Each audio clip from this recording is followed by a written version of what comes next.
একটু পেঁয়াজ নিয়ে ওই পাটাটা মুছে দাও আর কি। আসসালামু আলাইকুম, কেমন আছেন সবাই? আমি ভালো আলহামদুলিল্লাহ। আজকে অনেক দিন পর বৎসরও হয়ে গেছে, হয়তো এটা আমি এই আইটেমটা করি না। এত মজাদার একটা আইটেম, কিন্তু একটু ঝামেলা মনে করে এটা করা হয় না। তো আজকে এই আইটেমটা করব। মেয়েও বলতেছিল যে মাম্মি তুমি এই আইটেমটা অনেক দিন ধরে করো না। তো আমি আইটেমটার জন্য যা যা নিলাম, এটা শুকনা মরিচ, এটা হয়েছে চাপা শুটকি, রসুন আর পেঁয়াজ। এখানে আমি সবগুলি আইটেম বেটে নিছি। এটার মধ্যে পেঁয়াজ এটাও আধা বাটা করে নিছি, এটা শুটকিটাও বেটে নিছি। এখানে রসুন বাটা, মরিচ, আর মরিচটা যেহেতু শেষে বাটছি, একটু পেঁয়াজ নিয়ে ওই পাটাটা মুছে দাও আর কি।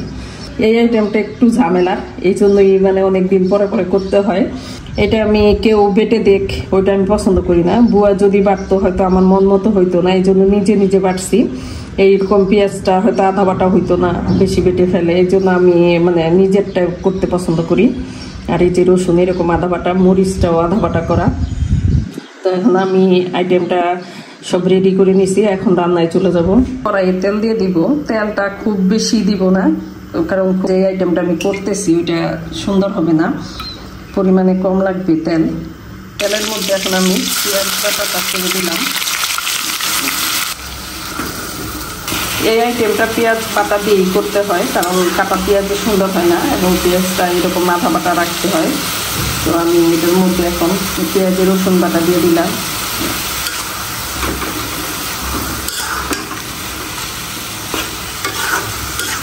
এটা শুটকি বাটা, চাপা শুটকি বাটাটা দিয়ে দিলাম এটার মধ্যে।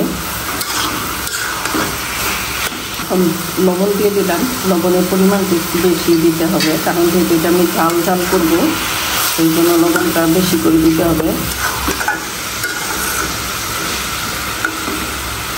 এখন আমি এই মরিচ বাটাটা দিয়ে দিব।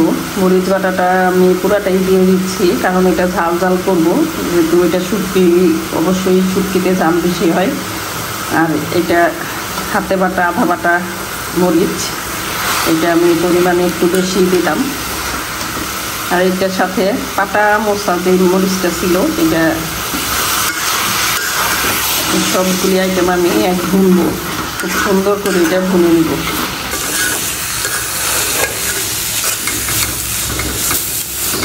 আমার এটা হয়ে গেছে, এই যে এইভাবে উল্টে যায়। তো আমি খুব বেশি চাইতেছি না যে এটা খুব বেশি শুকনা ভাজা হোক, যেহেতু এটার আরও পরবর্তী আরও প্রসেসিং আছে। এটা দিয়ে আমি শুটকির বড়া করব। এটা আমি পাতায় মুড়ে শুটকির বড়া করব। তো এই জন্য আমি এটা অনেক বেশিক্ষণ বাঁচবো না, অনেক বেশি একদম ভাজা শুকনা শুটকির বোনার মতো করবো না, যেহেতু এটা মানে বড়া, শুটকির বড়া, এই জন্য এটা এরকমই থাকবে। তেলটাও একদম পারফেক্ট আছে, এটাতে আর তেল দিতে হয় না, যেহেতু এটা বড়া করলে আবার আমি তেলেই ভাজবো। তো এখন আমার এটা হয়ে গেছে, এটা আমি এখন নামাই নিব। এইভাবে লাউ পাতা ধুয়ে সিলে যে পাতাগুলির, এগুলির আঁশ ফেলে আমি এইভাবে রেডি করে নিচ্ছি। এখন এগুলিতে আমি পুর ভরবো। লাউ পাতার এটা এতটুকু কেটে নিই, একদম বেশি গোড়ায় কাটবো না। এখানে আমি বড়ার জন্য এটা দিয়ে দিলাম। এখন এইভাবে পাশ দিব পাতাটা। এটা কবে থেকেই করব কিন্তু করা হইতেছে না। আর মেয়ের অনেক পছন্দ। এই যে দেখছো, এখানে কুচি দেওয়া হয়েছে। এই যে এখন পাতাটা এই যে এরকম বড়া হয়ে গেছে। তো এই শুটকির বড়াটা এত মজা, যদি একবার করে নেওয়া যায়, এটা ফ্রোজেন করে খাওয়া যায়। একবার কষ্ট করে নিলে অনেক দিন পর্যন্ত এটা ডিপে রেখেও খাওয়া যায়।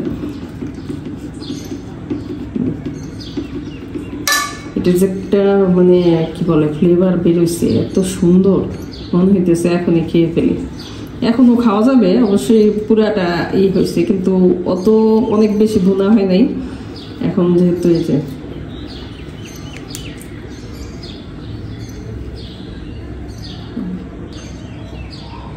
সবগুলি বড়া আমি ঠিক এইভাবেই করে নেব। তো আমার পাতা এখানে কতটুকু হবে জানি না।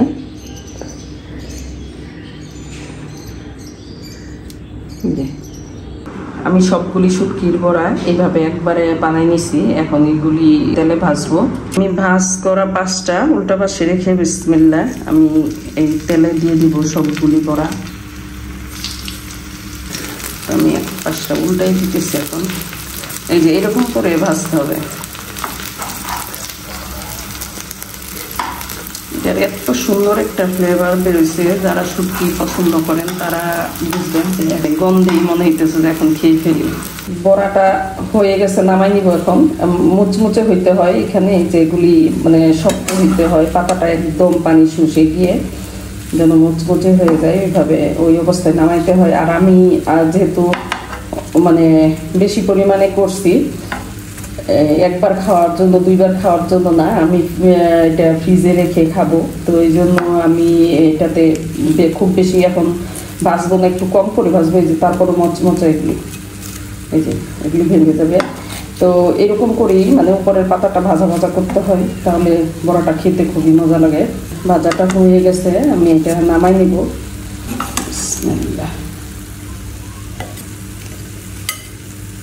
আমার বড়াটা হয়ে গেছে একদম ভাজা ভাজা। বড়াগুলি গরম ভাতের সাথে খেতে অনেক মজা লাগবে। এটার সাথে এই যে কলম্বো লেবু ছাদ বাগান থেকে উঠাইছি। তো আজকের খাবারে মাশাআল্লাহ মানে অনেক টেস্টি একটা খাবার হবে।